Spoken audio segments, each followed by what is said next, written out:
Assalamualaikum dan salam sejahtera. Selamat datang ke channel Surat Media bersama aku Kai. Macam biasa aku akan cerita pasal bola sepak tempatan. Dalam kita sibuk-sibuk menunggu debaran Piala Malaysia, Tan Chee Ho dan FAM dah umumkan 28 player yang dapat call up untuk bermain di dalam AFF Suzuki nanti. Macam biasa, ramai yang tak puas hati dengan call up Malaysia ni. Sepanjang aku tengok bola ni, tak pernah lagi lah semua rakyat Malaysia bersetuju dengan coach Malaysia. Untuk call up kali ni, beberapa persoalan timbul. Antara persoalannya, kenapa masih ada lagi player tua yang masih dapat call up, dan player yang kurang minit permainan dan off form pun masih juga dapat call up. Selain tu, tak banyak perubahan player midfield, walaupun dah terbukti player-player midfield ni tak berjaya carry midfield Malaysia pada perlawanan-perlawanan sebelum ni. Dan persoalan yang paling hangat, Tan Chee Ho just call up player simpanan JDT je, player yang kurang minit permainan di JDT. Player utama macam Corbin Ong, Afiq Fazal, Nakso Insa, Arif Aiman tak dapat call up untuk kali ni. Tapi jangan risau, Tan Chee Ho dah prepare dah jawapan untuk persoalan-persoalan ni. Player Otai macam Aidil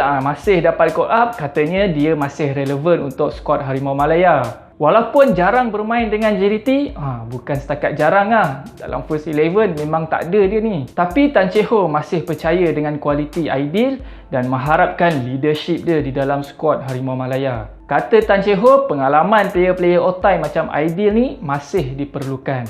Katanya lah. Jawapan kepada persoalan kenapa tak bawa player utama JDT. Kata Tan Chee Ho, coaches dah tahu dah kualiti player-player ni. Sebabnya diorang kerap bermain dengan skuad kebangsaan. Coaches juga bersetuju untuk bagi peluang player-player ni, terutamanya player muda Arif Aiman, berehat. Sebab sebelum ni diorang kerap dikerah dekat JDT, main dekat Liga Super, main Piala Malaysia, ACL. Lepas tu dalam skuad kebangsaan, dalam pusingan kelayakan Piala Asia pun muka-muka diorang juga diturunkan. So coaches tak nak overuse player-player ni, sebabnya takut memberi kesan kepada prestasi player ni di jangka masa panjang. Bab ni aku setujulah, sebabnya kita dah pernah experience. Sebelum ni kita kerap kerah Safawi Rashid masa zaman muda dia. Main every match di JDT, lepas tu untuk skuad kebangsaan, daripada skuad muda sampai senior, muka Safawi Rashid confirm dalam first 11. Memang time tu dia perform, tapi player ni manusia, bukan robot.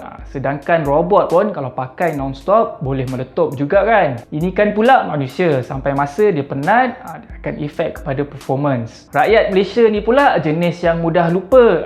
Zaman player ni perform, dipuji-puji, dilambung-lambung. Bila player tu tak perform, struggle, habis semua hilang ingatan, lupa terus jasa member tu. Nak bagi kata-kata semangat, jauh sekali. Malah dikutuk-kutuk pula member tu sebab tak perform. Selain Safawi, kalau korang perhati betul-betul, Corbin Ong pun dah sekarang macam drop sikit performance dia. Tak sama macam dia sampai Malaysia dulu. Tapi itulah, nak cerita penat, semua orang penat. Bukan diorang je penat kan. So coaches dah buat keputusan, just bawa player simpanan JDT dan simpan main player JDT ni untuk kelayakan Piala Asia pada tahun depan. Jadi ini memberi peluang kepada player-player yang dapat call up kali ni untuk merebut posisi yang ditinggalkan. Selain tu, membesarkan pool of talent Tan Chee Ho untuk call up pusingan kelayakan Piala Asia nanti. Tapi ada juga fans yang cakap ada tangan-tangan gaib yang kontrol selection player ni. Dan ada juga cakap yang sebenarnya JDT yang tak nak lepaskan player diorang. Bab tangan gaib yang kontrol tu, aku malas nak komen banyak sangat, benda sensitif. Tapi bab JDT tak nak lepaskan player, pada aku ini ada kemungkinan berlaku.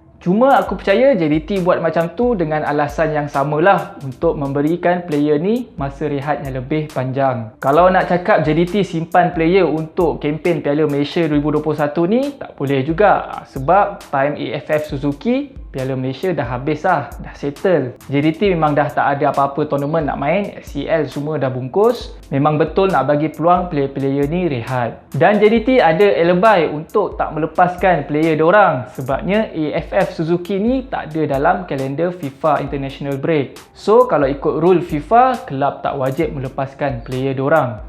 Come on, takkan tak ada player JDT, Malaysia auto kalah. Kalau ada player JDT pun, belum tentu lagi Malaysia juara AFF Suzuki. 28 player yang dapat call up ni pun ada kaki juga power juga diorang ni. Walaupun call up Tan Chee Ho ni masih nampak kelakar, masih macam nak bereksperimen, kita sebagai fans ni mampu menyuarakan je lah pendapat.